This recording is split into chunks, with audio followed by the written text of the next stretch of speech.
In Act 4, Scene 3 of The Taming of the Shrew, in a bedchamber at Petruchio's Verona residence, Gremio waits on his new mistress, Katherine.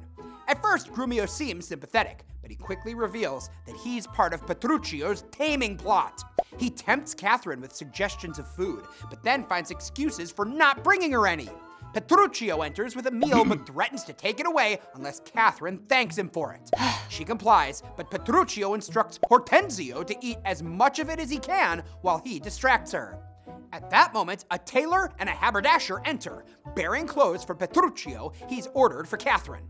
Petruchio quarrels with both, insisting that the pieces were not made according to his instructions. The tailor tries to read his instructions to him, but Gremio interrupts him with nonsense. Petruchio drives both artisans away without purchasing their wares, while Hortensio offers to pay the tailor for his trouble. Petruchio then mockingly consoles Katherine, suggesting that 'tis the mind that makes the body rich. At this point, Katherine's willpower is clearly flagging. Her speech at the beginning of the scene reveals that she's longing for the security of home. The short monologue also echoes the parable of the prodigal son in the Bible, who misspends his inheritance and nearly starves, even when his father's hired servants have plenty to eat.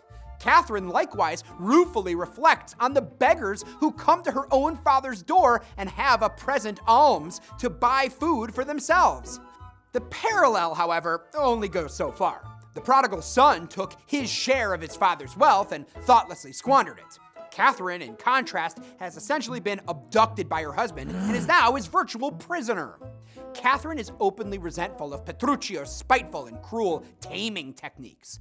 Other characters are growing uneasy as well, including Gremio, Petruchio's loyal servant, who seems to waver at the very beginning of the scene. Even Hortensio, who's expressed amusement and admiration at Petruchio's taming act in previous scenes, now finds that Petruchio is to blame for his mistreatment of Katherine. Hortensio initially accompanied Petruchio to Verona in hopes of learning some wife-taming tricks of his own.